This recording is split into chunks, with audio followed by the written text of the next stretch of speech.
All right, so both Facebook and Twitter gave testimonies on Capitol Hill yesterday about interference on their platforms during the 2016 presidential election. Twitter CEO Jack Dorsey fielded questions from the Senate Intelligence Committee.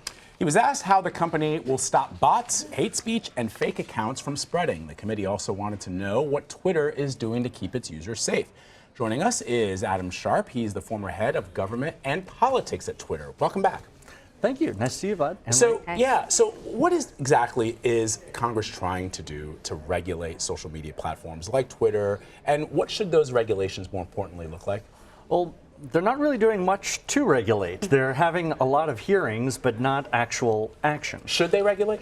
I think so. I mean, the problem is everyone seems to agree, Republicans, Democrats, even the companies, that when content and behaviors cross the line, the companies should do more.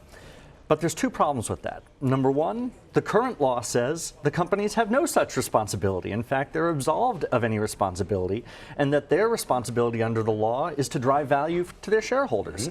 That's a mixed message only Congress can address. The second is we talk about what the company should do when something crosses the line. Where's the line? Who decides where the line goes? Nobody wants to be the one to set that line because, like Potter Stewart in that landmark pornography case, it's very subjective. I know it when I see it. And these platforms, Twitter, Facebook, YouTube, are now a public space for discourse. So any line you draw is limiting someone's freedom of speech. And my view is a private corporation should not be the one deciding what the First Amendment means in modern civility and discourse. Well, they've already that should be elected officials. It should be the courts. They've already received, recently a lot of pushback with the conservatives saying that they feel like they're being censored on these platforms. The CEO of Twitter, Jack Dorsey, was somewhat introspective during his testimony, and he talked about, rethinking the structure and the philosophy of Twitter. Let's just listen to what he had to say. 12 years ago, we had this concept of followers, and we made the number of followers big and bold in a very simple but noticeable font. And just that decision alone has incentivized people to want to grow that number, to increase that number. And the question we're now asking is that necessarily the right incentive? Is the number of followers you have really a proxy for how much you contribute to Twitter and to this digital public square? So that seems huge. I mean, the assumption is that if you have a tremendous amount of followers, then you must have greater value. Your voice must be more important and more influential. This is a shift in philosophy for Twitter. Well, it's certainly a shift in how they present it publicly. But this question of does follower count really matter has been at the forefront. Has been at the forefront for years. There's always been this understanding that actual engagement is a better measure. Total number of impressions. If people go into their Twitter dashboards, they can see how many people actually saw the tweet. I remember very early on in my time at Twitter, 2010, 2011, a colleague had done a study of pastors on Twitter around the country who were tweeting just religious affirmations every morning and reaching an audience bigger than Oprah Winfrey at the time just because of those retweets and what was then called favorites, spreading that message.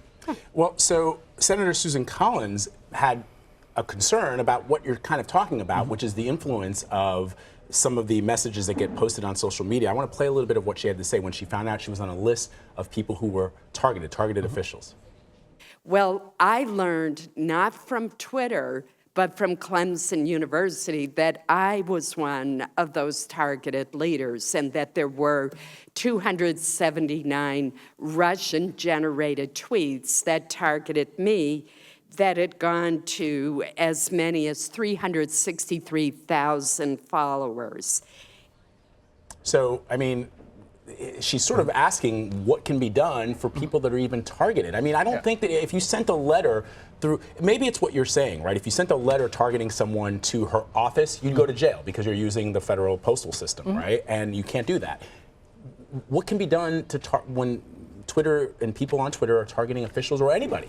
Well, we should also be clear in using the word targeting that in this context, these were not necessarily threats of physical violence against the senator. They were things saying, oh, if she votes against Betsy DeVos to be education secretary, we're going to vote her out of office, and so on. So it shouldn't be a surprise that Susan Collins, a moderate Republican senator, would have been a target here, just as Senator John McCain was, Lisa Murkowski was, because they were the swing votes. What has changed is really just the tactics of it. This sort of astroturfing, as we call it, the fake grassroots movement of creating a bunch of fake accounts and tweets that to Susan Collins, who's searching for her name on the platform, may look like a bunch of constituents being outraged and urging her to go one way or another. Even if no one else sees it on Twitter, that could have influence on the vote. It's not that much different than if you'd had an organized letter writing campaign a generation ago. But the tools have changed. It's become a lot less expensive and a lot easier for foreign actors to drive these messages. Man, that is super interesting. Yeah. Astroturfing. Astroturfing. Learn something new. Adam Sharp, thank you so much. Thank you.